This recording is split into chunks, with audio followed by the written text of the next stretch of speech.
On behalf of the Jane and Finch Political Conversation Cafe, JFPCC is a monthly resident-led initiative that aims to create progressive social change in our community, as well as on a wider scale through community conversations.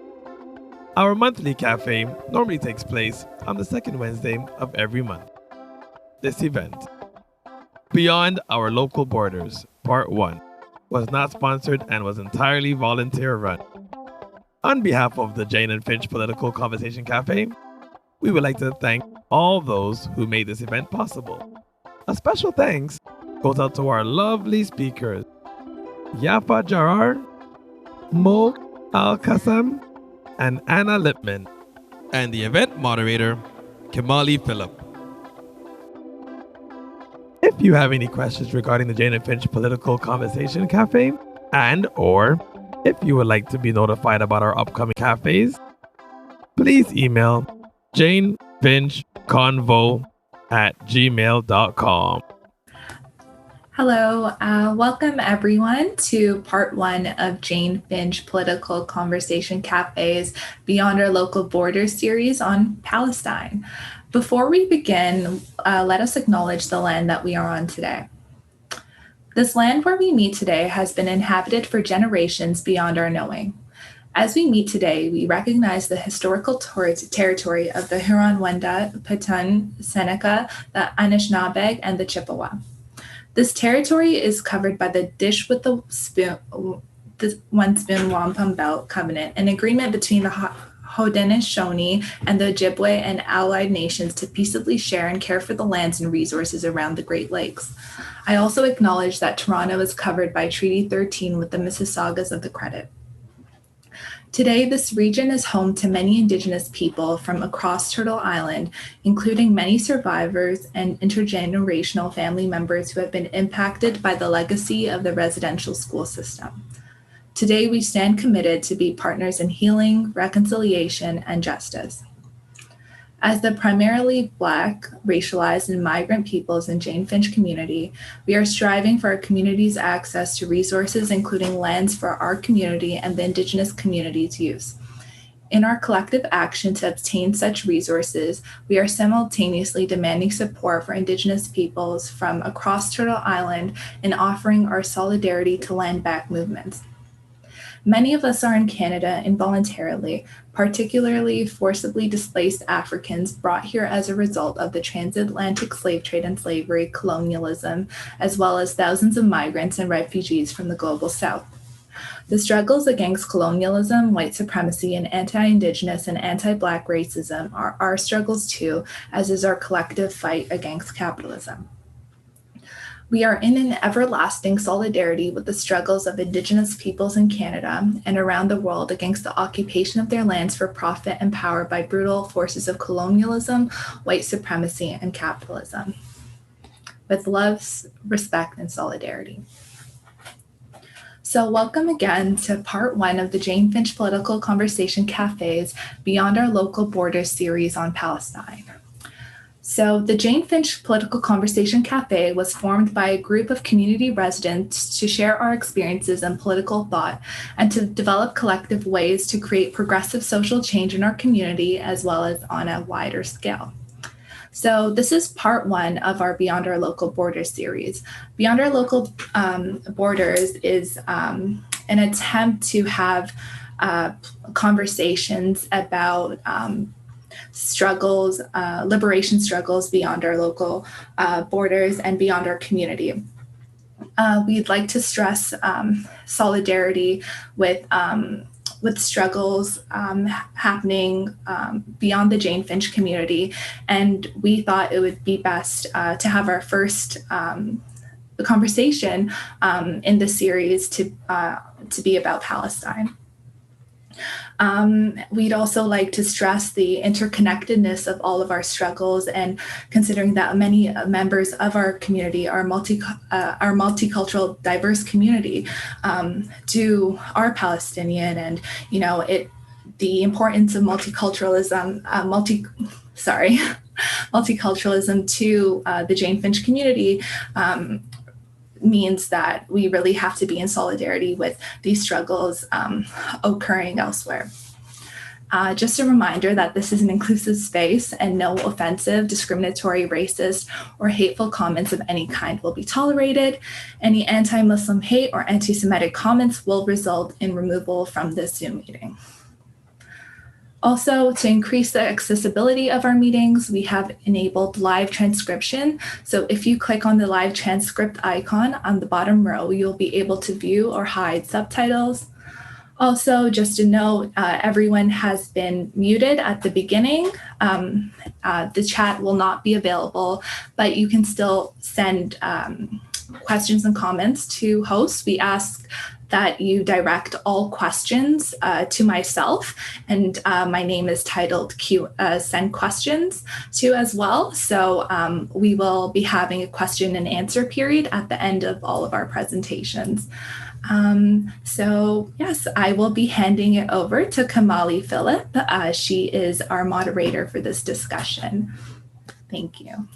Thank you so much, Salam, and greetings to everyone. We're gathered here in this virtual space. Hopefully, we've all had a chance to nourish our bodies. If you need water, tea, a snack, make sure you feed yourself. I'm really, really grateful to be here. I miss the amazing militant folks at JFAP.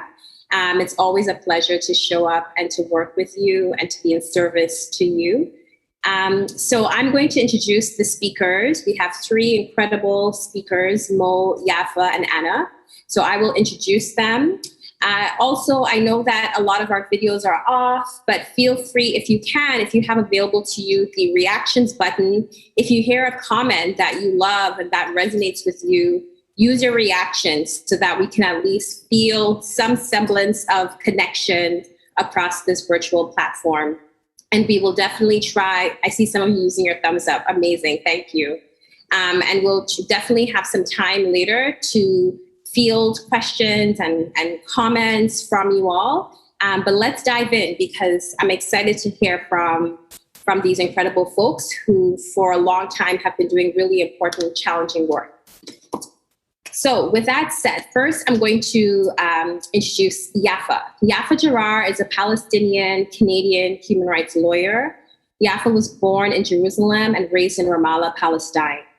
She moved to Canada in 2003 to attend Lester B. Pearson College of the Pacific in the traditional territory of the Lekwungen Songhees people. Deeply committed to cross-border solidarity and influenced by her own lived experiences, Yafa has been involved in social justice movements and international solidarity movements. Over the years, she has witnessed the violent arrest of her parents, both of whom were political prisoners in Israeli prisons for many years. Yafa's mother, Khalida Jarrar, an elected member of the Palestinian Legislative Council, is currently a political prisoner in Daman Israeli prison. Yafa resides in Ottawa on the traditional unceded territory of the Algonquin and Anishinaabeg people. So welcome, Yafa. I'll now introduce Mo. Mo Alqasem is a Palestinian community organizer based in Toronto and a graduate of York University. Originally from Nablus, Palestine, Mo is active in many parts of the Palestine solidarity movement, including the Boycott, Divestment and Sanction Campaign, or movement also known as BDS, building support for Palestinian prisoners and organizing on university campuses and in the labor movement, as well as in the broader Arab community. Mo is currently serving as the president of the Canadian Union of Public Employees, Local 1281. He is also the Young Workers Representative on the board of CUPE Ontario. Mo is an organizer with the Palestinian Youth Movement and a writer who occasionally contributes his political analyses on the Palestinian national liberation struggle. Welcome, Mo. And next we have Anna Lippman. Anna is a third-generation Ashkenazi Jewish migrant on Turtle Island and first-generation settler in Canada. She's a PhD student in the sociology department at York University. Anna's research looks at identity and how young people's thoughts about themselves are influenced by the world around them. She's particularly interested in how young people use hip hop to build resilience and mobilize for social justice, and the influences of race, gender, and class. Anna organizes with several groups in Toronto, including Standing Up for Racial Justice, Independent to Jewish Voices, and If Not Now. So welcome, Anna. So Yafa, why don't we start with you? If you can maybe just share some of the urgent issues that are important for the audience to hear right now, and maybe you can give us a bit of an overview as to what is really happening on the ground. Thank you, Kimalee, and thanks to all the organizers and to Jane Finch, of course, for inviting me to speak today, and to the other speakers that are joining me here.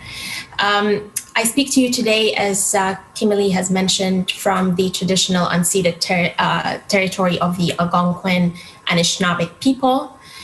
We cannot, as a Palestinian and as all of us involved in the Palestinian solidarity movement, we cannot meaningfully speak about Palestine and the Palestinian struggles and struggle for liberation against settler colonialism without active commitment to and support of land back movements and of Indigenous struggles here in Canada for liberation against settler colonialism.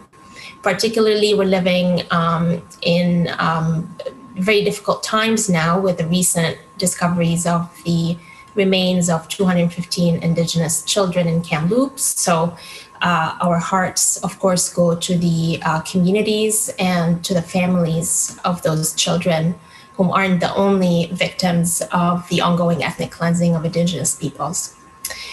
So today I'm gonna try and speak about Israel's recent ethnic cleansing in East Jerusalem, the attacks on Al-Aqsa Mosque, and the ongoing massacres and blockade in Gaza. I just want to point out that last month, Palestinians commemorated the 73rd anniversary of Al-Nakba, or the catastrophe, as it translates. That's when Zionist militias expelled hundreds of thousands of Palestinians from their homes and dynamited many of our villages. I also want to start by saying that when we speak about Palestine and Israel today, here in this setting, in this meeting, but also in any other setting and meeting, it's important to point out that the issue is as much a domestic issue, a domestic Canadian issue, as it is an international issue. There's always a misconception when we speak about Israel and Palestine that it's, an international issue over there, and we have some interest, it's complicated. We might be in solidarity, we might not be in solidarity, but it's really not a domestic issue that we directly are involved in or impacted by. So basically what I'm trying to say is that this is not true. It is a responsibility for us living in Canada, considering the complicity of the Canadian government in sustaining and maintaining the ongoing apartheid in Palestine. When Canada sells arms and weapons that are now being used to annihilate Palestinians in Gaza, as well as in the West Bank, as well as inside Israel proper, when Canada continues to provide unconditional aid to an apartheid regime, a settler colonial regime, in order to oppress, suppress, and ethnically cleanse the Indigenous Palestinian population of the land, we're not talking about just an international issue. We are talking about a situation where we are in a deep complicit state. As any Palestinian will tell you, what the recent events that took place in Palestine are not new, nor are they surprising. Palestinian citizens in Israel, for example, who comprise about 20% of the Israeli population, do not and have never enjoyed equality, but are in fact second, if not third-class citizens of that state.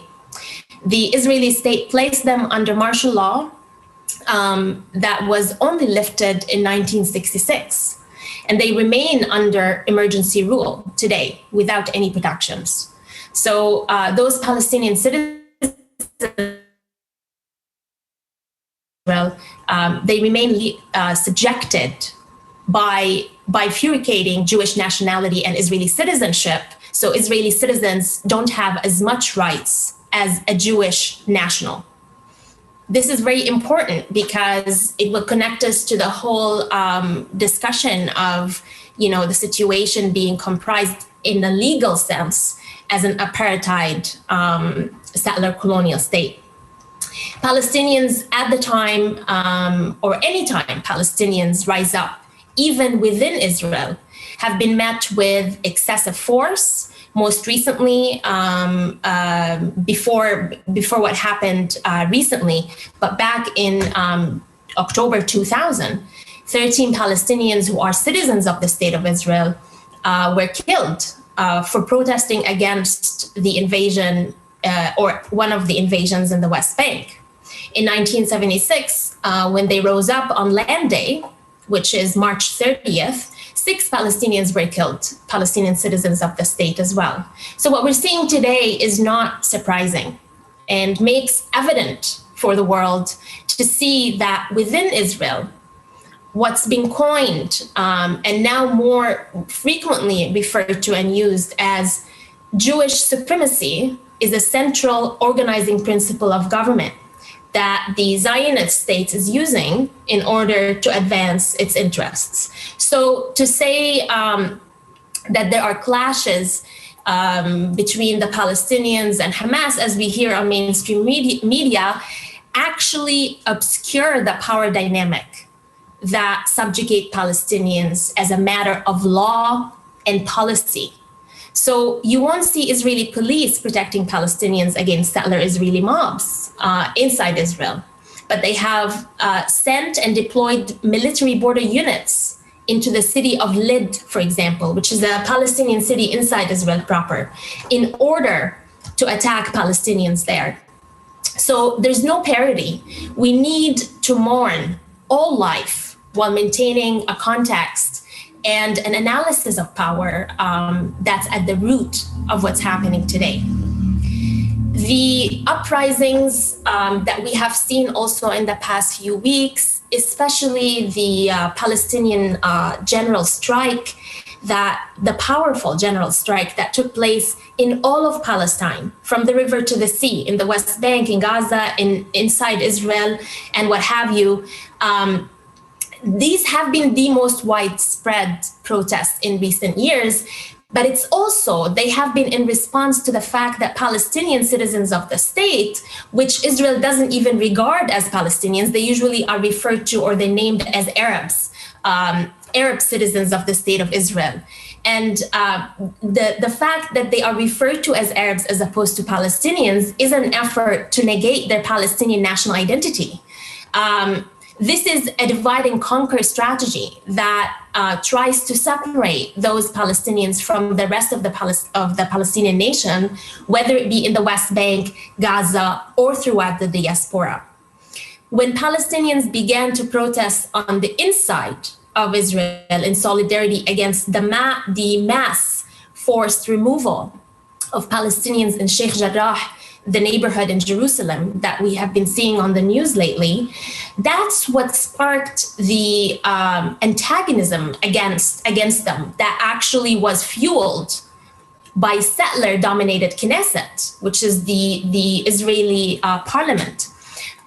What we're seeing now are Israeli members of the Knesset saying that they would remove these Palestinians too, those 20% of the Israeli population, and support the transfer of Palestinian citizens outside of Israel. So we're not talking about isolated incidents of a few extremist settlers committing these crimes. We're talking about a structure of a state that is populated, heavily populated by elected officials who hold these very dangerous and ethnic cleansing ideas and beliefs actually holding power in Israel.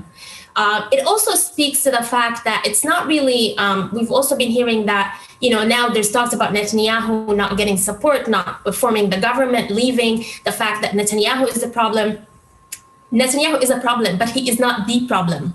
The ethnic cleansing and settler colonialism in Palestine predates Netanyahu and will continue even with Netanyahu gone, because the whole way the state is structured is for it to be systemic. Doesn't matter who holds power. In 2018, Israel passed a nation state law that made clear that Israel is not a state of all its citizens.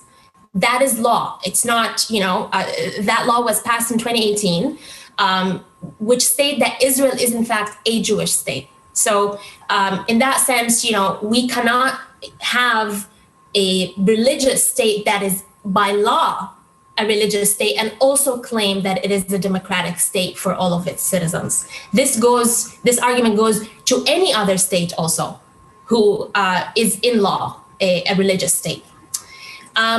What does that do to the Palestinian citizens themselves who live inside Israel proper? And the reason why we do have that around 20% population is because these are the people who did not leave in 1948, or the state failed to expel them during the Nakba. The city of Lid, or often referred to in the Anglo word of Lud, has been the site of settlement of Jewish Zionist settlements for the past 15 years. They have removed Palestinians outside of their homes, and one that is backed by the state. This attempt is backed by the state. One that is backed by the police, by the Israeli police. One that's backed by the judiciary inside Israel. When we talk about Israeli courts, we're talking about courts that are run by the Israeli military courts. The residing judges in these courts are either active members of the Israeli army or past members of the Israeli army. Often they appear to court with their military uniform.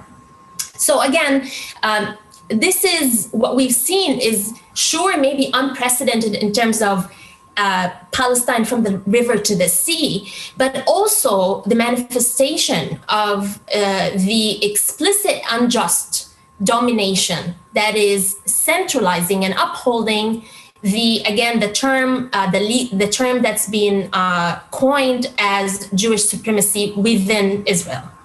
So we also have seen that, and we know, and maybe some of us on this call are very aware that Israel's propaganda has been so thorough, so deep, that the mere mention on mainstream media, or even us here today, the mere mention of, for example, Hamas, in reference to the latest violence that took place, the mere mention of Hamas obscures, again, the entire context of the Palestinian struggle for freedom, now ongoing for 100 years.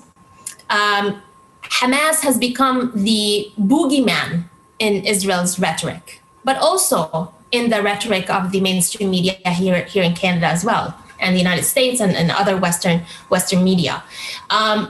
However, again, we're talking about an ongoing issue for over 100 years. Hamas as an organization was formed in 1988, right? We're talking about a fairly recent organization, yet it's being used to obscure and to justify everything and anything. If Hamas were to disappear today, right now, Palestinians will still remain under subjugation and oppression. We saw just a few weeks ago that the Israeli leadership has affirmed that the reason they want to de-escalate the attack on Gaza Strip is because they don't want to oust Hamas from the Gaza Strip, because there's a fear that a power vacuum there would lead to chaos. This is a holding position, and one that is quite violent, that the Palestinians themselves are suffering from the most.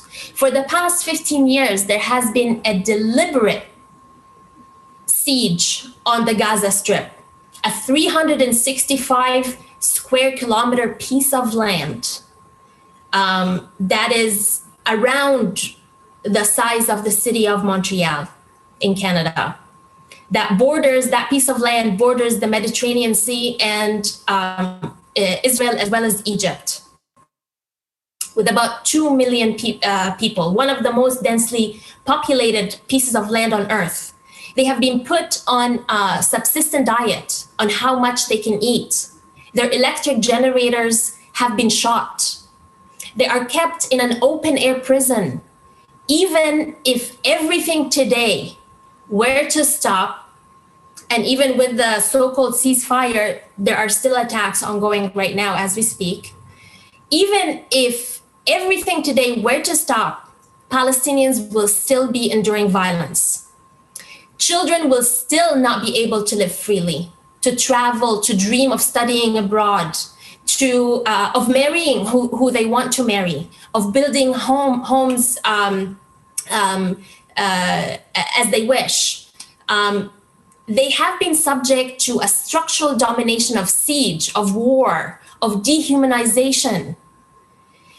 We have been, and Palestinians, urging people who care, of course, to understand that the root of this and the first thing that we have to do in the Gaza Strip is to lift the siege, end the naval blockade on the Gaza Strip, allow Palestinians to live even just a little bit. What we have seen, and again, when I was putting this together for our discussion today, every time this happens to me in every talk before I prepare, I don't know where to start because there is so much going on every day in terms of completing the project of ethnic cleansing that we really lose count of the death toll of the number of homes that have been demolished. In the past few weeks, and particularly between May 10th and May 18th, we have seen over 220 Palestinians, including more than 67 children, dead and wounded, 1,600 displaced, 1,600 wounded, and more than 52,000 people displaced from their homes. Gaza's hospitals are bursting at the seams still until today. They were in a situation where beds were being placed in hallways as Israel was destroying roads that lead to these hospitals. People were being buried under rubble, both dead and alive. It's a humanitarian crisis. It's not a conflict. It's a massacre. It's really, when we use these words, we're not just using them for the shock value. Israeli police entering Palestinian citizens' homes, terrorizing and shooting and arresting Palestinians. There is settlers going around Palestinian homes inside Israel and marking them with red paint to mark them as targets. This is ongoing today. A full-on attack on Palestinians in the West Bank. Again, just a few weeks ago, we witnessed Israeli soldiers murdering a Palestinian in Hebron, then dragging his body across the streets. We have witnessed the bombing of a graveyard in Hayy Shuja'iyya in Gaza. Israel's warplanes, F-16, murdered an entire family in Gaza. The Abu Hattab family, 5 children and their mom, and only the infant and the father survived. The father, we can see the father, Ala Abu Hattab, collapsed on rubble of his home, shouting for his family who was buried under the rubble. I just want us to imagine, just for a second, if a single Jewish Israeli child were pulled from beneath a pile of rubble of what used to be their home and obliterated the rest of her family. Not a single Western government would not condemn it or try to blame the so-called both sides. This is racism. This is how racism and colonialism explain this very well for us. They expect Palestinians to die. They expect us to die. A few weeks ago also, we saw Mohammed al-Mansi, a photographer, a journalist, who broke down on live camera in the hospital as he was airing and reporting from the hospital and realized that two of the Palestinians killed that he was reporting on were his own brothers, Ahmad and Yusuf. We witnessed the funeral of the Hadid family in Gaza in the Shati refugee camp. 6 children, 2 women massacred after Israeli warplanes fired 5 missiles on their 3-level home, leveling it completely to the ground. Again, the attack on Gaza is not a war, it's a massacre. We saw Israeli warplanes launched multiple missiles, bombing a 15-story building, Al-Jala building. This building that housed Al Jazeera offices, Associated Press, and other international media agencies. I'm sure that there was some coverage of that in Western media, but not much. They didn't give journalists a chance to even collect their equipment before they leveled that building. At least 2 journalists were murdered in that. Just like South Africa's apartheid regime, Israel will have supporters to the bitter end, rambling about both sides and self-defense. And what we want to say is that history will not remember those people kindly when Palestine is free.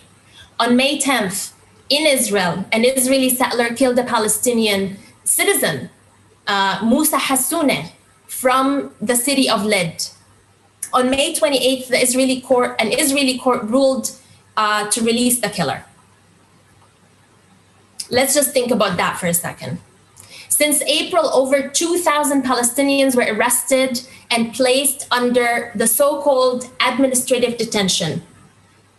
What administrative detention is a law in Israel that allows them to hold Palestinians indefinitely, without evidence, without charge, without trial, and based, if there is evidence, they call it secret evidence. So just arresting people for no reason. They don't even, or their lawyers, know why they're arrested. Since April only, over 2,000 Palestinians were arrested under this administrative detention for protesting on the streets, for singing on the streets, or for giving cops the middle finger.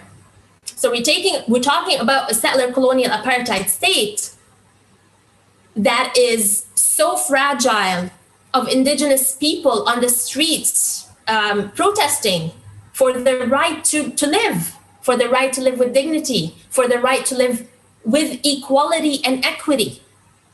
So fragile to people giving them the middle finger that they put them in prison cells.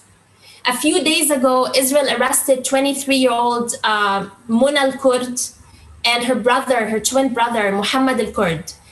These 2 individuals who live in Sheikh Jarrah in Jerusalem, whose home is actually, half of it is occupied illegally by settlers who are refusing to leave. Their home in Sheikh Jarrah continues to be under attack. They have become really instrumental figures on international media as well as national media for their role in resisting their removal from their home. Both 23-year-olds were arrested, later released. But Muna and Muhammad have become a symbol of Palestinian struggle because they are actually exposing every other Palestinian struggle in Palestine. They are 23-year-old siblings up against a colonial state that uses economic, psychological, legal, and digital violence. They are very powerful examples for us to expose Israel's apartheid regime.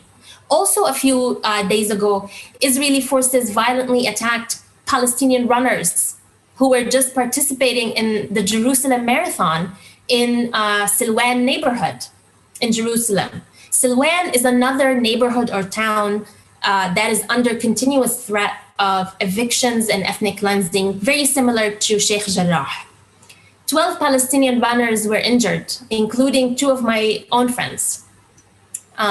They were shot by bullets wrapped in a thin layer of rubber. They call them rubber bullets, but they're not really rubber bullets. They're metal bullets wrapped in a very, very thin layer of rubber. They were beaten and they were showered with tear gas for running a marathon in their town and ancestor neighborhood. My friend's dog, who happened to be running with her, was also injured. How would Canada react if any other country but Israel blew up a tower hosting international media, including Al Jazeera and Associated Press. What would a country like Canada, how would it react if any of those examples, which are very few that I just mentioned, have taken place committed by any other country but Israel? It would be condemned as a war crime. Sanctions would be imminent. But instead, what do we see from the Canadian government's reaction to all of this? Since 2015, Canada has exported $57 million worth of weapons to Israel, including $16 million in bomb components. If this is not complicity, these weapons have reportedly killed civilians and civilian sites in Palestine and in Gaza. If this is not complicity, I'm not sure what is. Sorry, So, Yafa. yes, Kimalee. Yeah. So wondering if you could maybe start wrapping up. Sure. Yeah. I probably went completely over time.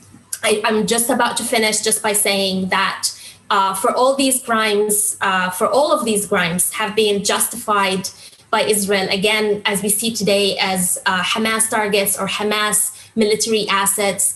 The world takes this as a given, takes it at face value, but we will never have proof since all of it is confidential intelligence. Israel continues to use that claim, relying on the world to take its word as given without having to provide any evidence or proof.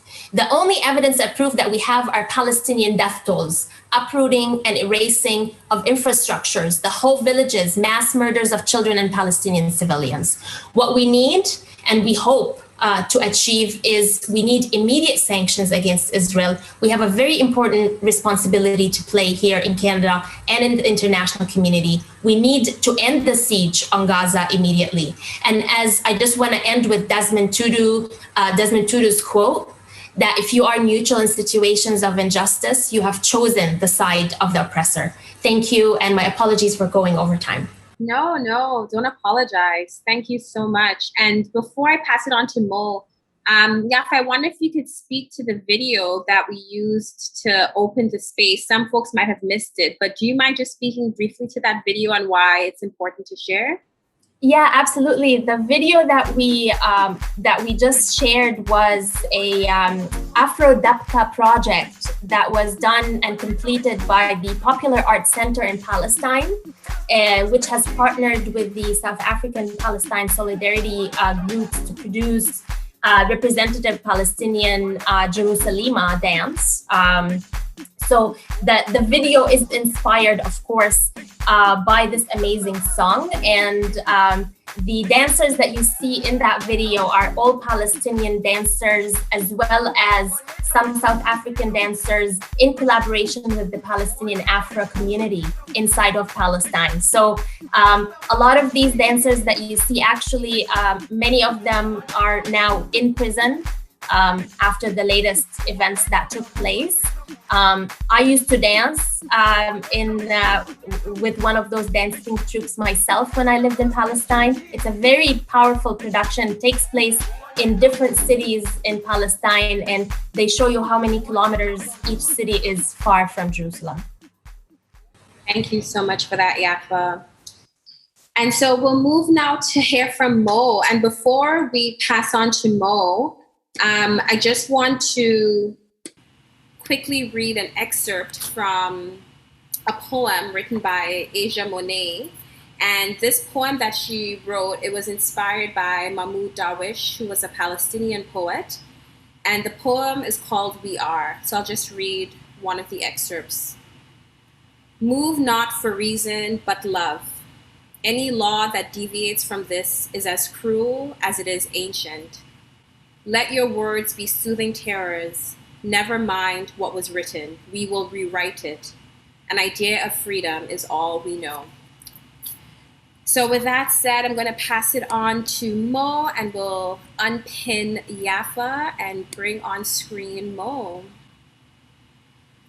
Thank you so much, Kimalee. And I wanted to thank the co-speakers on this panel, Yafa, for a wonderful introduction and an overview of what's going on back home, and Anna for her comments in advance. While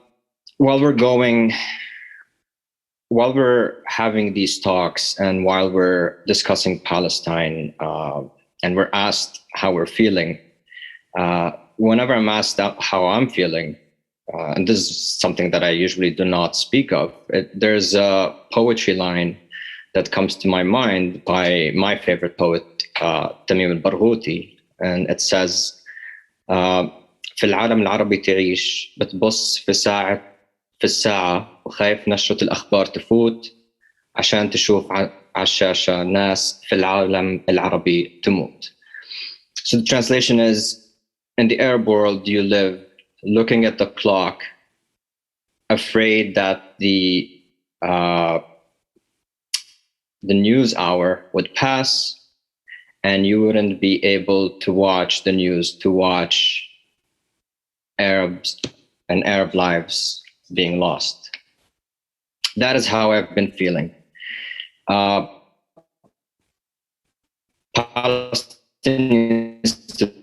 today in the diaspora, all sorts of directions, day in, day out. We're looking at the news with anxiety and nervousness that we're going to see another full-fledged assault on Gaza, that we're going to see more lynchings happening in what is known as Israel proper, or in Jerusalem, or in the West Bank.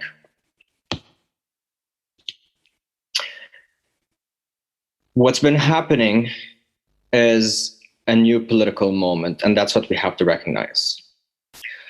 The wave of protests, the wave of mass mobilizations that we've seen back home and in the diaspora by Palestinians and other peoples and communities in solidarity with our cause identifies that.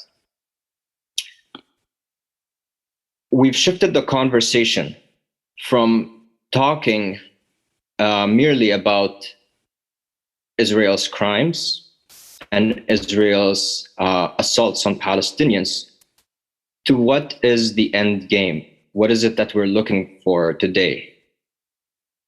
The hope that we would have had some sort of Palestinian state has already been killed by Israel's crimes. There is no possibility today whatsoever for that two-state solution that keeps being peddled to us as some light at the end of the tunnel, but we all know that there's no tunnel and there's no light. The conversation today that Palestinians are having in the homeland and diaspora is full-on national liberation. That is, we do not want to concede, and neither will we concede anything to the Zionist settler colonial project. Neither would we concede to what is happening to our sibling communities. I don't need to remind folks on this call that it was around this time last year where we witnessed the horrific murder of George Floyd. And that moment is still with us. Only a few days ago, it's been revealed to us that there's been bodies of indigenous children buried under residential schools. These moments are still with us. And as Palestinians, we're in complete solidarity, and we're not going to concede anything to the settler colonial states and the oppressive states elsewhere, be that Israel, the US, or this one over here, Canada. I will not speak in too much detail about what's going on back home. Yafa has covered it very eloquently as it is, but I will add a caveat. While we are fighting a settler colonial project, we also need to remember that this is the peak exemplification of a carceral state. I'll give 3 examples. It's not a metaphor when we're talking about Gaza being an open-air prison. It is in all practicality and technicality that Gaza is an open-air prison. It's blocked from air, land, and sea. Israeli politicians consistently talk and even joke about putting Palestinians in the Gaza Strip on a diet and restricting food and medical equipment to them. Hospitals in Gaza have to reuse tourniquets because of the lack of medical equipment. The West Bank and East Jerusalem, a maximum security prison. Movement is completely hindered for Palestinians there. You cannot travel from one town to the other, one city to the other, without having to go through checkpoints and the humiliation and degradation of insults and assaults by the Israeli military forces and the occupation forces or settler mobs. Any form of political dissent or even act of life is immediately treated with either full-on imprisonment or administrative detentions. There are Palestinians today that are serving life sentences over. This is not a normal state or a normal legal system as they claim it to be. There's no state that would hand someone multiple life sentences. That is not a normal state by any means. When they failed to intimidate the Al-Kurd family, they failed to push them out of their homes. What were the actions that they resorted to? Twice we've seen it. They immediately detained both Muna al-Kurd and Muhammad al-Kurd. These are the 3 examples of a carceral settler colonial state. And in the history and trajectory of settler colonial states, we see the same actions over here as well with racialized and marginalized communities. And that's how we get treated over here. In the Toronto, Montreal, Vancouver, and other cities where protests have erupted, we've seen very heavily militarized police and state authority presence. You wouldn't see that in most other protests. I doubt it would have been the same if it was an anti-massacre rally. But when we see indigenous folks, Black community, Palestinian Arab community protesting, rallying, that's when we see the full throttle of the state come against us. That's when they show their fangs.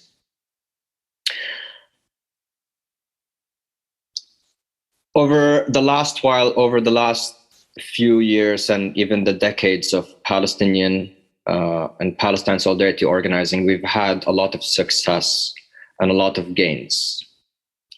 The BDS movement has achieved a lot in terms of highlighting the crimes of Israel, as well as supporting the Palestinian cause and building bridges and solidarity for the Palestinian people on the global scene. When the imperialist and settler colonial states have recognized that these gains will keep coming in, they employ more suppressive tactics against us. And we don't need to talk about state surveillance. We don't need to talk about state violence. I assure you, all of us here know it, and some of us lived it. We can talk about the laws that they try to employ against us. There's the IHRA definition, or working definition of anti-Semitism, which sets out to confuse and conflate criticism of Israel, political dissent about Israel and what's happening in historic Palestine, with anti-Semitism. It's a definition and a document that wants society in its entirety to merge the concepts of Jewishness, Judaism, and Zionism. And those are distinct and they're separate from each other. Where this definition has been employed successfully, we've seen legislation and criminalization against Palestinian and pro-Palestine activists. We've seen many of them being taken into court merely for stating their position on this matter, on this question. We've seen academics being censored. We've seen students being attacked and suppressed by their administrations, and much more. In Toronto, in Canada, or so-called Canada, we have been fighting this battle for the last while, and largely being spearheaded by independent Jewish voices and other organizations such as CJPME and the Palestinian Youth Movement. We've mobilized our communities and the wider public against this. And in the case of Ontario, there was the Bill 168, which attempted to bring the IHRA definition into the Ontario legislature. Once the Ontario government felt the full weight of the anger of people in this province, they completely withdrew that bill, but they passed it, or they adopted it via an order in council, which was shameful and completely anti-democratic, but not out of character for this government or any of the governments that will probably come afterwards. These are the same governments that are denying working people paid sick days in the midst of a pandemic. These are the governments that are completely disregarding the health and the safety of racialized and marginalized communities. We're suffering under this pandemic. It's shameful the way that we are being treated as of this moment. It's shameful that this government even thought of giving authorities more power to suppress racialized and marginalized communities. So the anti-democratic nature, the state suppression that we're witnessing here is all too familiar for Palestinians living back home, who are also not able to get their vaccinations the same way that Israeli Jewish folks are able to get it, right? Who occasionally, or not even occasionally, on a day in, day out basis, get exploited for their labor. These are the reasons why we have to care. When we're talking about Palestine, Israel, in the context of so-called Canada, and when it's being referenced as an international issue, and maybe we shouldn't discuss it, we shouldn't care too much about it. Well, no, that's not how it works. When we witnessed the wave of protest by Black communities in the US and so-called Canada. This wasn't the first moment. If we go back a few years, we'll remember Ferguson. And we remember that the protests that were happening in Ferguson and the police suppression that was happening there, the police were trained where? They're trained in Israel. They're trained by Israeli police and Israeli military to suppress the racialized communities there, and to be much more efficient in killing us.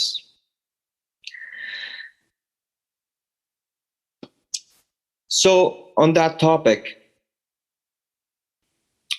we are today in a new moment, the moment of Palestinian national liberation, the moment of the full-on emancipation of Black and Indigenous and racialized peoples across the world. What is our job today? We've spoken about the political moment shifting. We've spoken about the public opinion shifting, but that has to be materialized into something. Yafa touched on the Canadian state's support for Israel. The weapons that are being used in Israel are being sold to them by primarily the imperialist and settler colonial states such as the United States and Canada, and others as well, surely. Our job as racialized and marginalized and working class communities is to block the arms sales. It's to block the material support for the state of Israel. Worker docs and workers unions have been recently refusing to deliver items or to ship items to the state of Israel, and particularly anything that has to do with military resources or material. We've seen that with block the boat actions when the boats, the Zim boats that are docking in different US and Canadian cities are coming here. They're being blocked at the ports, and they're not allowed to stop here and drop the cargo. This is the moment that we're at. It's time for this direct action to happen. We've spoken a lot about our support for Palestine, our support for different causes. This is the new ground that we have to move with. This is even the state's infrastructures are starting to have their internal contradictions. We've seen the leader of the NDP, Jagmeet Singh, call out Justin Trudeau on the arms sales to Israel. So the moment is here, and it's up to us to move forward with it. I hope I didn't take too long. Happy to leave a lot of this to questions. I know we will. Thank you so much, friends and comrades. Until liberation return. Thank you. Thank you so much, Mo. Thank you. And I hope you're seeing the reactions of love and appreciation. So now we're going to move to hear from Anna. And just once again, if folks have questions, please feel free to send them to Salam. And you can find Salam by looking for the person whose name is Send Questions. And once you do that, we will sort them out and then ask the questions later. But Anna, I'll pass it on to you. Awesome. Thanks so much for having me. Thank you to JFAP for organizing. And of course, thank you for my amazing co-panelists. It was really amazing to hear from you. I'm a student, so I'm going to use a PowerPoint. That's just who I am. So give me 1 second. So today I'm really going to talk to you about sort of Jewish perspectives on Palestine and sort of where Jewish support comes from and how we can challenge anti-Zionism and sort of understanding the difference between that and anti-Semitism. So the first thing I'm going to do is I'm going to tell you a bit about independent Jewish voices and a bit about myself. So Independent Jewish Voices is a Canadian organization. It was founded in 2008. There's currently about 19 chapters across Canada, in both cities and universities. And basically what IJV does is it works to represent and amplify voices of Canadian Jews who are opposed to the occupation based on principles of equality and human rights. So now I'm going to tell you a little bit about myself. So I'm originally from the US, and I grew up very much rooted in institutional Judaism. So what I mean by that is I went to a Jewish school. I went to synagogue every Saturday. I lived in a Jewish neighborhood. And I went to Jewish summer camp. So that's me at Camp Ramah. And so throughout my entire life, being Jewish and practicing my Judaism has been a central part of who I am. And it's also a really important part of my family.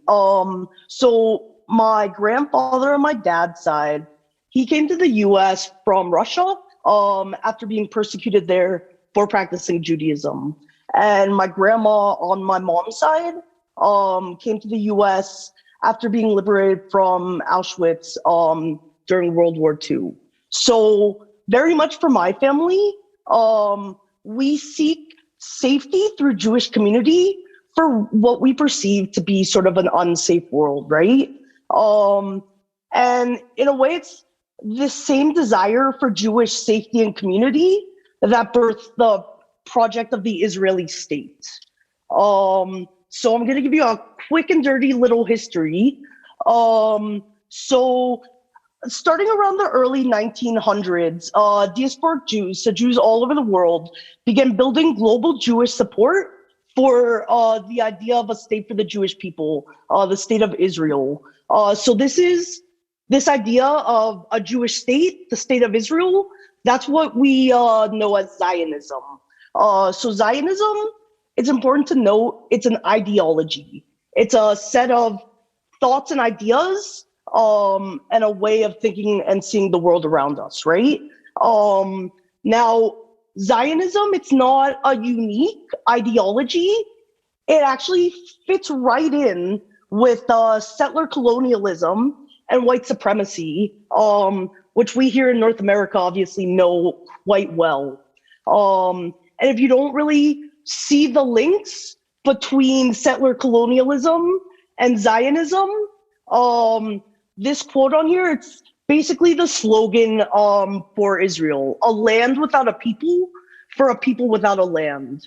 Now, that's a very seductive slogan, but it's so problematic and so settler colonial in that it completely erases not only my co-panelists like Mo and Yafa, but the entirety of a people and their nation and what was there. And it really set up this idea of Israel for Jewish people as a land for us to conquer and settle, right?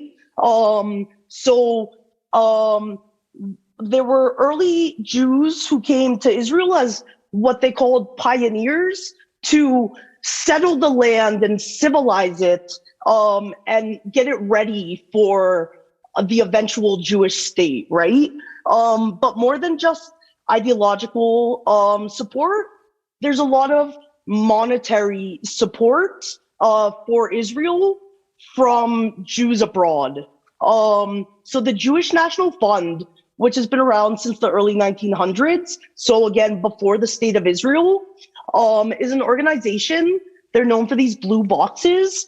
They collect money from Jews all around the world and use it to, obviously very unethically, buy tracts of land in Palestine, both before the actual state of Israel and afterwards, again, to claim that Jews have this ownership of, Palestine, that they own it, it was empty, and now we have it, right? But obviously that's very kind of problematic, right?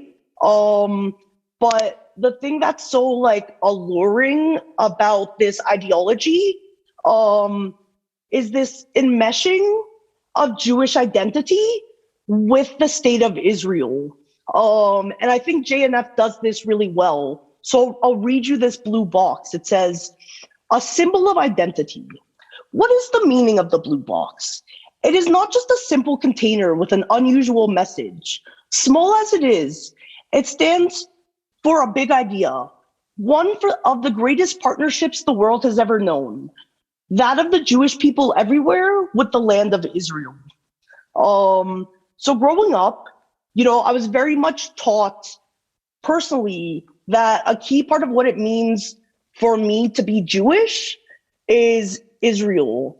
And for example, when I was in school, my teachers would often say to me and my classmates when we were quite young, are you an American Jew or are you a Jewish American? And very much setting up this false sense of what it means to be Jewish as completely entwined with the settler colonial ethnic cleansing apartheid project of Israel, right? But obviously, this is a very easy discourse to buy into when people feel like they don't belong, right? But just because you buy into something, of course, doesn't make it right. So one thing I really want to emphasize, if I can change my slide, there we go, is that Israel literally could not exist without North American support. So this is partly because of Jewish institutions such as like the JNF, the Center for Israeli and Jewish Affairs, which has a lot of money and sort of claims to represent Canadian Jews. There's also tons of evangelist Christians who very much support the state of Israel from the US and Canada. And it's really important to recognize the way that North America and Israel, they have a very cozy connection, too cozy for my taste. So I don't know if all of you are familiar with Birthright, but there's literally a program that sends any Jew on an all expenses paid trip to Israel in order to connect them with their Israeli roots and culture, Israeli roots, and really encourage them to make aliyah or immigrate and settle in Canada. And they do this absolutely through making it really easy for Jews to get citizenship. It's also important to note that the IDF, the Israeli military, is one of the only militaries in the world that recruits outside of its country. And it actually illegally recruits in Canada, in high schools. And this is just yet another way to really entangle Jewish identity with Zionism and this sort of idea that if you're not for the state of Israel, then you're failing as a Jew, basically. But, more than just individual support, and obviously Mo and Yafa touched on this, it's really important to recognize that the US and Canada absolutely, as a government, support the murder of Palestinians. They benefit from it. It's a great relationship for them. And so as mentioned, Canada does a lot of arms sales to Israel.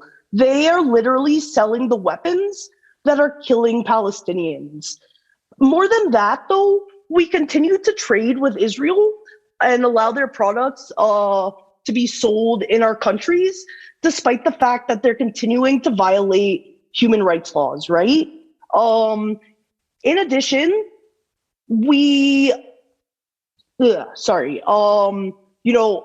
obviously Trump has shown a lot of support for Israel, but it's important to recognize that Canada has never, ever taken a stance against Israel in support of Palestine.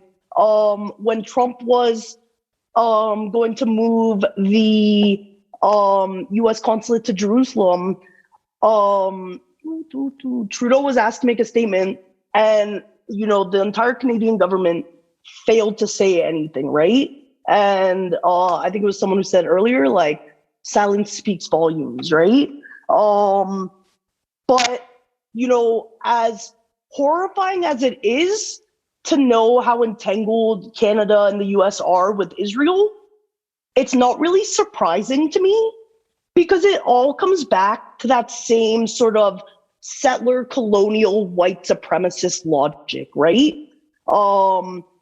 We, in this ideology, can very easily see the conquering of indigenous peoples in the name of, capital as very much justifiable, right?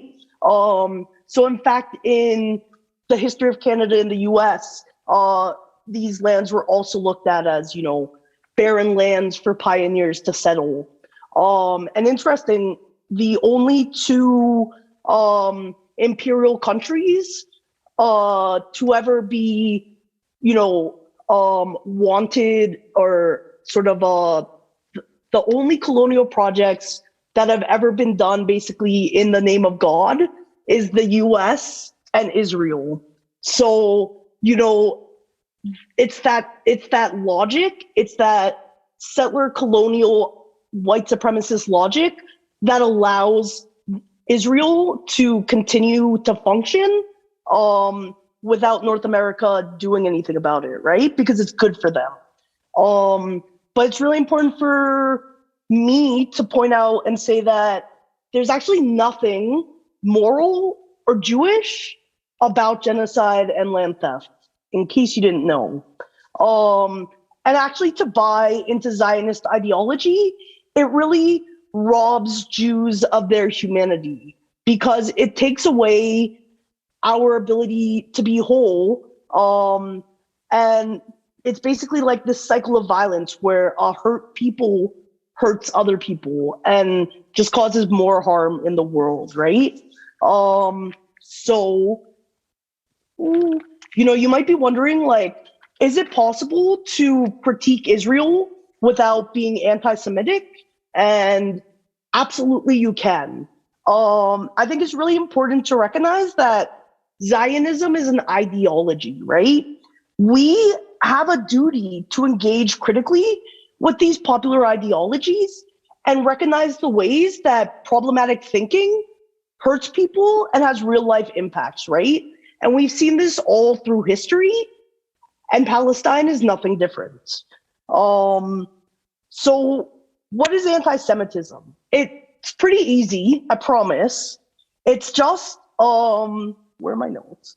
Discrimination and hate towards Jewish people. So I think it's really important not to conflate anti-Zionism with anti-Semitism for a few reasons. Firstly, it detracts from the very real instances of anti-Semitism that are harmful to the Jewish people, right? It also stifles conversation because we can't critically engage with, Israel's policies if we think talking about Israel negatively hurts Jews, right? But, what I think is most important for me is that it puts Jews into this false binary where somehow, for some reason, my safety can only come at the expense of the safety of Palestinians, right? And that's a false binary. It's this zero-sum game. My time is up. Where, your humanity is at odds with mine, right? But I think we need to challenge that binary way of thinking. And instead, I think we need to understand that anti-Semitism is just inextricably linked to other forms of oppression, just like racism, just like colonialism, just like Islamophobia. And we need to recognize that for Jews to find healing and justice, we need to do so through an understanding of our shared humanity, not only with other Jews, but with Palestinians and with everyone else struggling for justice and solidarity around the world, right? So I'll leave you with my favorite Torah quote, which always inspires me. And it is, do not stand idly by while the blood of your neighbor is shed. Thank you. Thank you so much, Anna. I hope you're seeing the love from the crowd. Yeah, that was your timer. Before we proceed, I think it's important to just take pause and to, let me remove your spotlight, Anna. For us to just take pause and to maybe just take a moment of silence for all of what we're all holding. For some of us, we're showing up in this space, having come from work, or probably we're still at work and we don't even have access to the proper personal safety equipment that we need. For some of us, we're risking our lives every day. For some of us, we have lost loved ones, or we are holding space for loved ones as they go through some really hard emotional and health times. We also want to reflect on the 215 bodies of children. Mo spoke to this and others have spoken to this. We just want to lift up the spirits of these children and the many other children and people whose bodies have not yet been discovered. We also want to think about the ongoing violence in places like Colombia and Haiti. I think it's also important to think about the Muslim family that was the target of Islamophobia and white terrorism, and who were essentially mowed down in London, Ontario. We want to think about the many Palestinians whose lives have been cut short and whose lives will never be the same. For so many of us, there are so many stories we can hold and bring into this space. And I just want you all to think about someone or a group of people that you would also like to hold as we just take a moment of silence.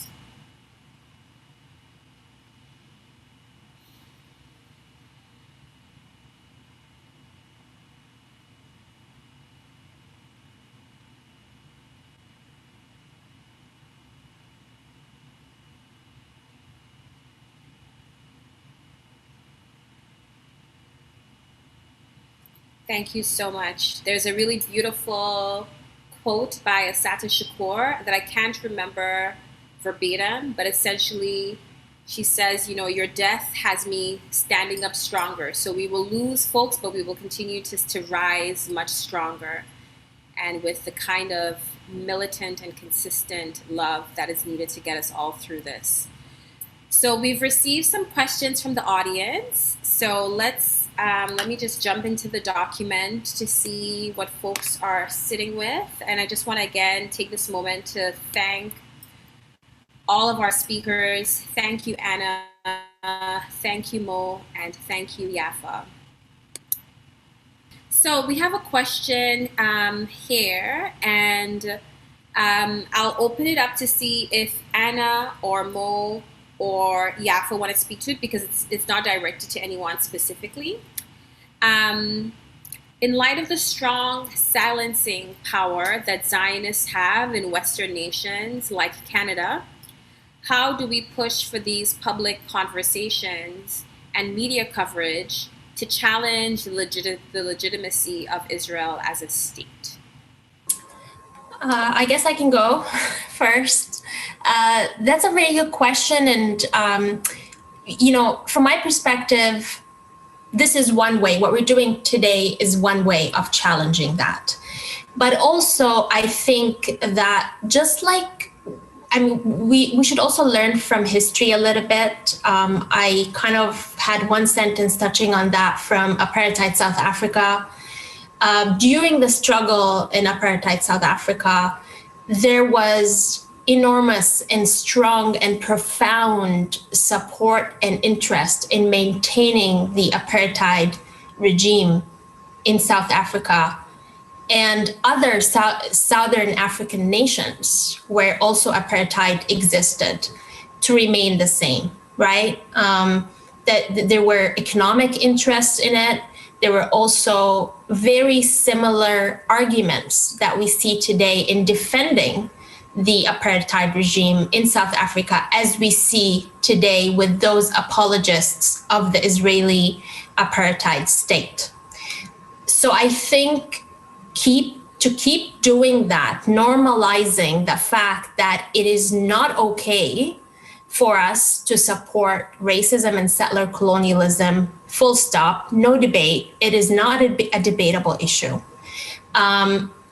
Rooting it, and we've been trying this for years, in the language of human rights and international laws. There are so many different ways of doing it, but I think at the end of the day, it is the people, it is the civil society, it is with events like this, with attempts like this to have these conversations, what will essentially force powers and governments to concede.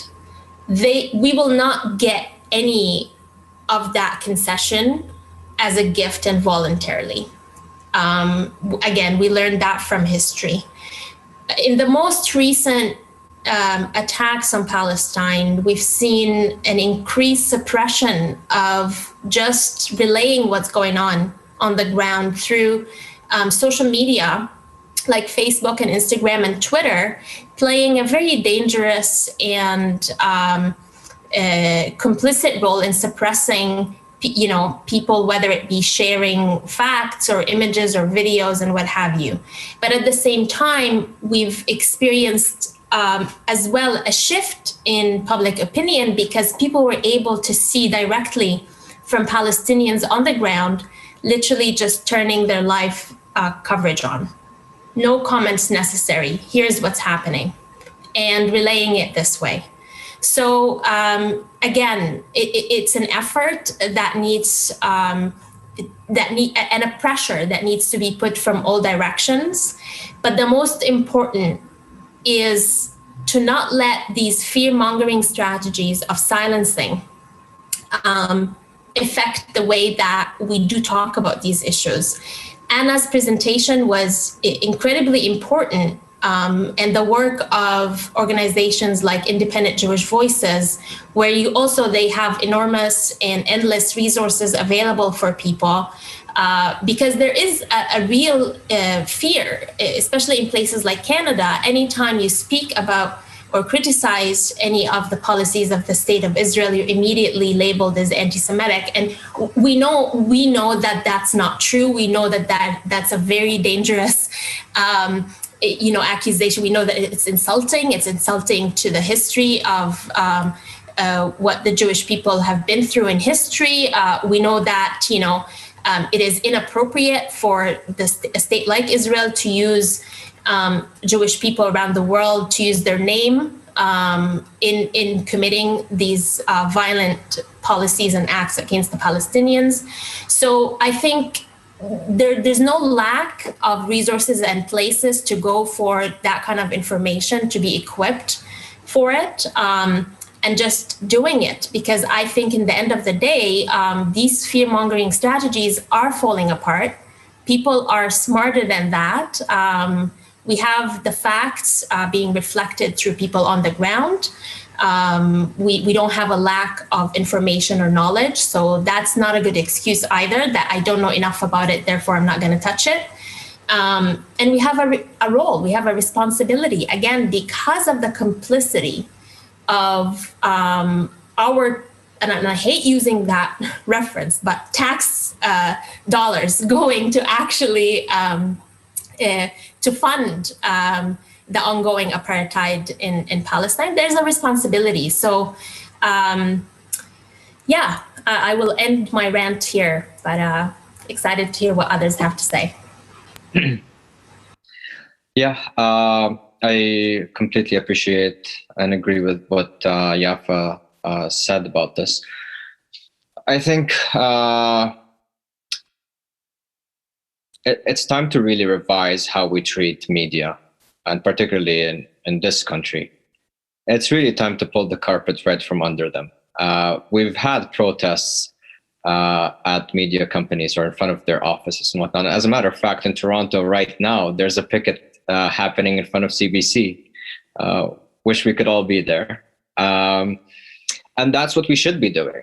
It's time to really protest and pressure these media companies, whether or media platforms, whether it's state-owned or otherwise. That's one part of it. The other part of it is once there is that opportunity or there's that confrontation or there's that discussion happening on these platforms or media outlets, then we really, and this is what Yafa was touching on, we really have to challenge their narrative of obscuring facts, obscuring truths, and their false discourse. I mean, we've all touched on it, and it's something we consistently talk about, how they try to reference the two sides argument, or it's, there's both sides are at fault, and there's escalation of violence, and there's clashes in the West Bank. When they say escalation of violence, really what's happening is assaults on Palestinians and attacks on Palestinians, right? We really have to challenge their narrative with our own, with the truth. The other part of it, or the third part of it, is we're fighting also a bigger battle, and media is only one aspect of it, or it's one dimension. We have to start having our own media and our own platforms as alternative solutions to the powers that we are in confrontation with. It's really time for us as racialized and working class communities to begin publicizing our own work and our own writings and our own contributions in alternative platforms, and stop giving the attention to these major media outlets who we know that their interests are not ours, and essentially they're in complete antithesis to what we want. So that's my contribution. Thank you, Mo and Yafa. And Anna, there are two questions specifically for you. So I'm going to try to combine them, if that's okay, and then tell me if you need me to repeat them. So there's one question they're asking if you can speak a bit about how your own personal views have evolved, and how you come to hold the position that you do right now. Like, have you always felt this way, or were there like instrumental moments that helped to shift your perspective? And then the other question is really around resources. Does Independent Jewish Voices have resources for folks so they can talk to their Zionist friends and family? Great questions.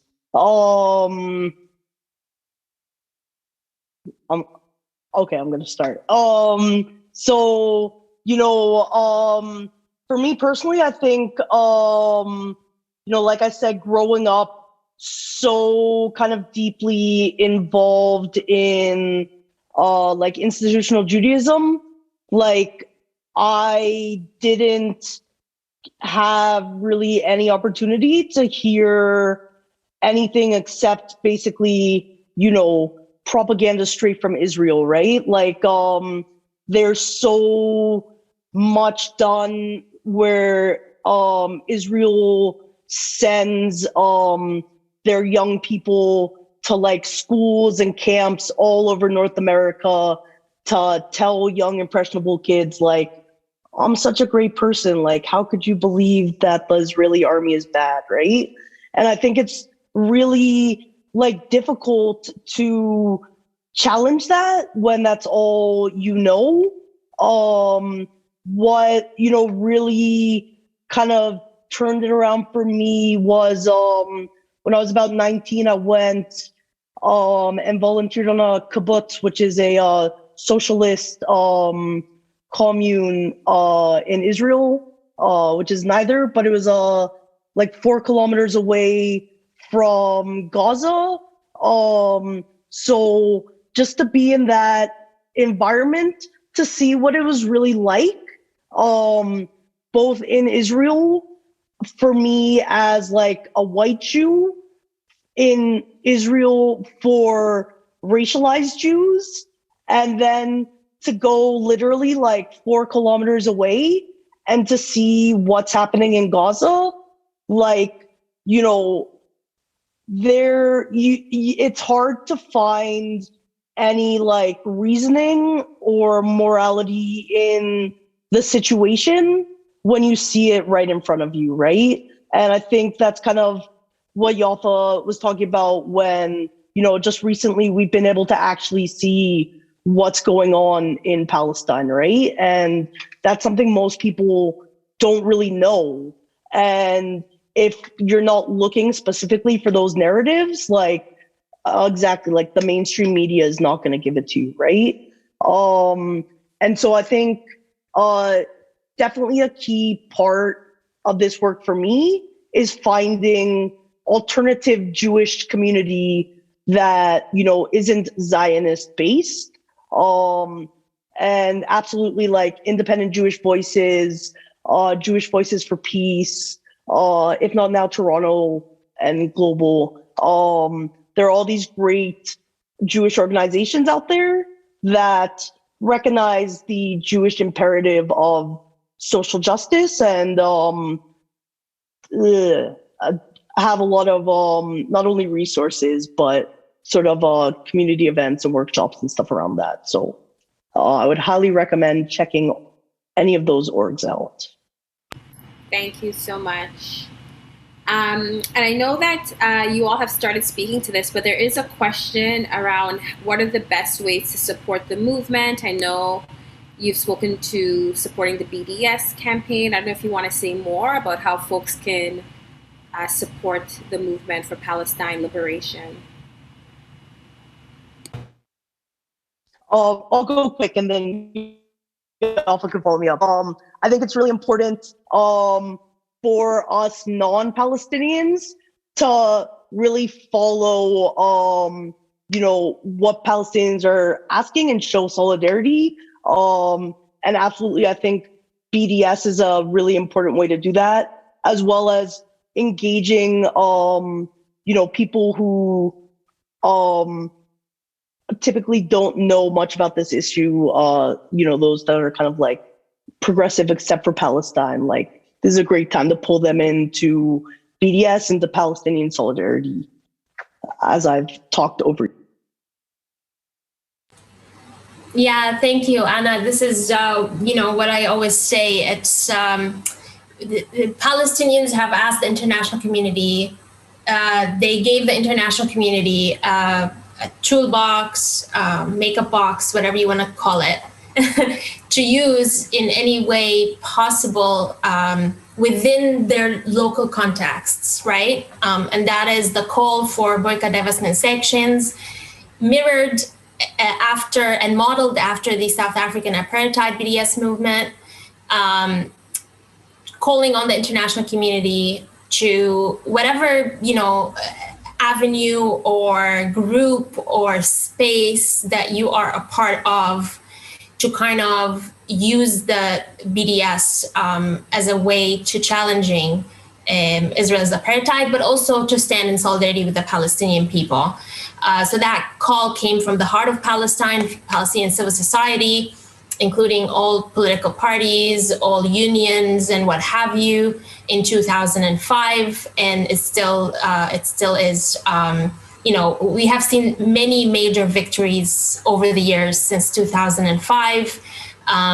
We have seen a lot of initiatives from all sorts of, all walks of life, really, whether it be religious institutions, whether it be labor unions, whether it be academic institutions, whether it be artists and academics calling for academic and cultural boycott of Israel until it complies with international laws, until it upholds human rights conventions and codes, until it grants Palestinians full equality, until all of these policies are dismantled. and again, modeled after the South African apartheid. Of course, we see people opposing that on the opposing side, bringing arguments that are very similar, well, I think that it's best for the Palestinians and the Israelis if we have a two-state solution. Well, we don't want to get into why that's, it's really, if anybody just takes a quick look at the situation in Palestine, we see that it's impossible, right? This is not, and it's still the formal position of many, for example, political parties here calling for a two-state solution. It's like, how are you, what do you mean a two-state solution when you want to isolate the two states, literally looks like a Swiss cheese, a piece of Swiss cheese. There is no way, it's impossible. It's dead, it's gone. But, calling for example, one of them, one democratic state for all, equality and all of that. The most important issue is it doesn't matter how many states we're talking about. Let's call them a million state solution, okay? Create a million, it doesn't matter. One state, no state, million state, does not matter as long as we're talking about principles of equality for all, democracy, secularism in terms of governance, equality for all. It doesn't matter. And it's none of our business in the international community how that's gonna translate on the ground in terms of one state, two state, million states, right? So find out what's happening in your, with your pensions, find out if there's any companies that are complicit in Israeli apartheid that maybe you can, as a beneficiary of that pension fund, ask for it to be divested from, investing in a different place. Your academic institution, if you're an academic in an academic institution, see if there's any exchange programs with academic institutions in Israel. This is a very, me as a Palestinian living here, most of these I've attended, had exchange programs with Israeli universities. That in itself is discriminatory. Why? Because me as a student in those academic institutions, I cannot apply for these exchange programs just because I'm Palestinian. I'm not even allowed to enter into these universities, and therefore these exchange programs on their face are discriminatory because Palestinians immediately are excluded, not based on merit, not based on academic performance or any of the requirements that they state are part of it. So, again, BDS is a very wide range of things that can be done. So you see what's doable within the context. And that's really what the Palestinians need right now. Thank you. Go ahead, Mo, you wanted to jump in? Yeah, I completely agree with what was said, and I think BDS is a great way for everyone to get involved.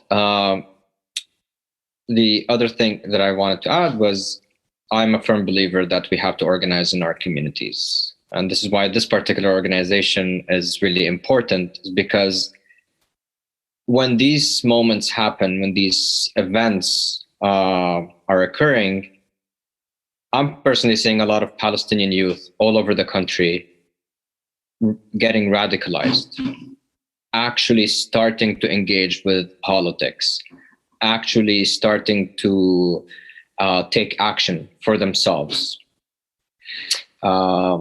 questioning what has been fed to them in years prior, whether by media, by the state, by other people around them, and thinking for themselves, what does our national liberation look like?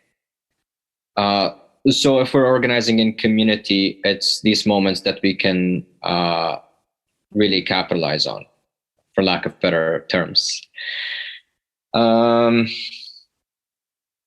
If you're in an institution or a union, or anything of the sort, BDS is a great toolkit, as Yafa has mentioned, and you could really utilize BDS in terms of resolutions.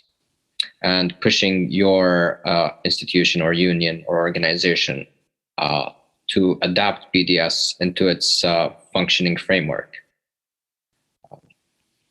Thank you. Great, thank you. So we're coming to the end. I'm just going to unpin all of us so that we can join the gallery with all of the other participants. And I'm just going to ask this question. Please unpin me. Can someone unpin me? Hold on. Okay, good. Yeah, I'm just going to ask this question from the audience, which is a really beautiful question. And I want each of the speakers to maybe take a chance at responding to it. What does a free Palestine mean for the world? It's a really big question, but what does a free Palestine mean for the world?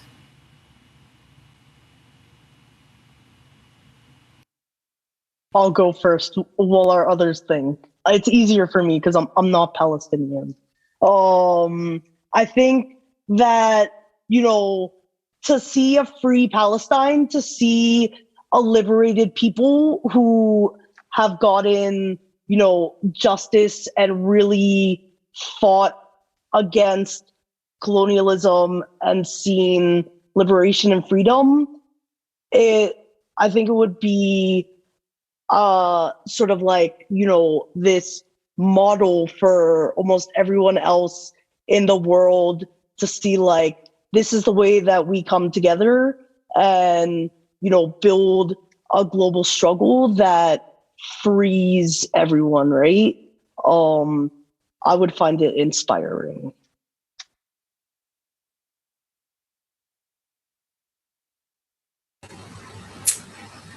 Yeah, thank you for that, Anna. That's a very good question. That's very difficult. It's simple, but it's such a difficult, hard question. And it really speaks to the many different layers and ways that racism and colonialism really colonizes our minds in a way that it becomes almost impossible for a lot of us to imagine that moment. So when I read the question, what would it mean for the world? I asked myself, what would it mean for me as a Palestinian first? And I struggle with it. And I think that's because us, the way that us Palestinians have been treated, and for me, since birth, I don't know anything else in terms of being treated in my own homeland. It is almost impossible for me to imagine what would it be like to be liberated and free. What would it be like for me in Palestine to not have any political prisoners, to not go to visit my mom or my dad in prison? What would it be like to be able to safely drive my car from my city in Ramallah to Jerusalem, the place of my birth?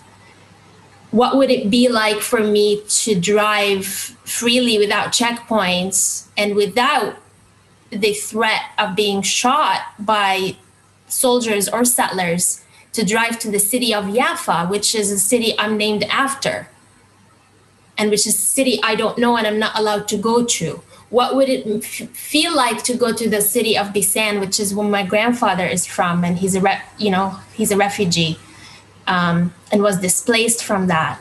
But I think what it would mean for the world, and again echoing, that no one of us is going to be free until all of us are free. I think to the world it would revolutionize really movements such as abolition of prisons, such as liberation and justice for Black people all around, liberation and freedom and justice and independence of indigenous communities. It would mean so much for all of other communities fighting for the same principles.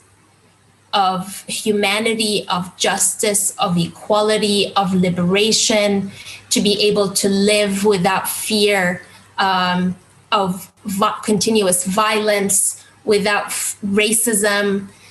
It's big, but it is also so powerful and so beautiful to be able to imagine that and work towards that. I'm going to continue reflecting on this question because it's doing a lot of things in my nervous system and emotional system. So thank you for that. A lot of really good questions. Look, I'm going to give you two answers. I'm going to give you a Mo answer and then the political answer. The first one is, it means for me, I don't get to be homesick anymore. And I'm not sitting behind a screen somewhere looking at pictures of Nablus or the areas around Nablus or other towns and villages and imagining how coming back to it all would look like, or how it's going to be when I'm back in my grandfather's house and the garden that I was in, and all of that good stuff. And this time around, if I'm there, when I'm running outside of my house, I'm doing it on my own terms. And it's really trying to redefine what Palestine being liberated would mean for so many of us, is that we're no longer in exile and we're not trying to define and redefine in an endless cycle what homesickness is and what home is. And it's the end of asking ourselves the question of, do I belong here? Why am I not there? And when you're looking at these events unfold, you certainly tell yourself that you shouldn't be here. That's what I tell myself when I see Israeli soldiers killing Palestinians, which really is, I'm seeing myself dying when another Palestinian is being killed.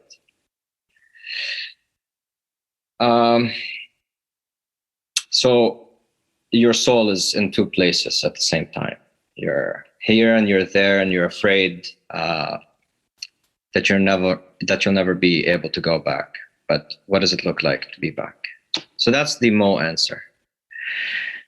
The political answer is we're looking at one of the last bastions of colonialism and settler colonialism. That's what Israel as a project has been and still is. That's what the Balfour Declaration set out to do. Implant a foreign body into the heart of another region under different contexts and for whatever justifications that they used and had at the time, and they still peddled to us. It had geopolitical and economic implications for the imperialist powers and for the Zionist project itself. The Zionist project, the state of Israel, benefit off of reaping the resources and the land that it colonizes and it occupies. So ending that would be ending that settler colonial project, would be ending the collaborations that affect other sibling communities across the world. All too often we forget that the question of Tamil Elam is still around, and the Tamil people are still oppressed, and the Israeli government has supplied the Sri Lankan state with military tactics and weaponry and assaulting the Tamil Elam population. So with all that being said, I too have to reflect a lot. That was a very good question. Thank you so much, Mo. Thank you, Yafa. Thank you, Anna. I just want to invite everyone, if you can maybe use your reactions, find a reaction that best reflects how you're feeling and maybe pop it up so that we can experience it together on this virtual screen. Thank you so much for joining. I'm going to Salam. Am I passing it back to you, I think? Yes. Thank you so much, everyone, and let's commit it to Thanks so much, Kimalee. Sorry, I think my internet is lagging. I hope you're all able to hear me.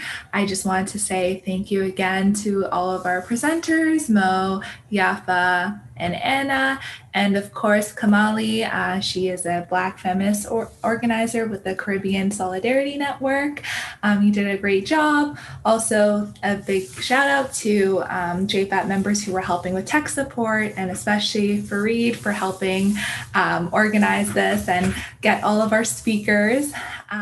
On behalf of the Jane and Finch Political Conversation Cafe, JFPCC is a monthly resident-led initiative that aims to create progressive social change in our community, as well as on a wider scale through community conversations. Our monthly cafe normally takes place on the second Wednesday of every month. This event, Beyond Our Local Borders, Part 1, was not sponsored and was entirely volunteer run. On behalf of the Jane and Finch Political Conversation Cafe, we would like to thank all those who made this event possible. If you have any questions regarding the Jane and Finch Political Conversation Cafe, and or if you would like to be notified about our upcoming cafes, please email janefinchconvo@gmail.com.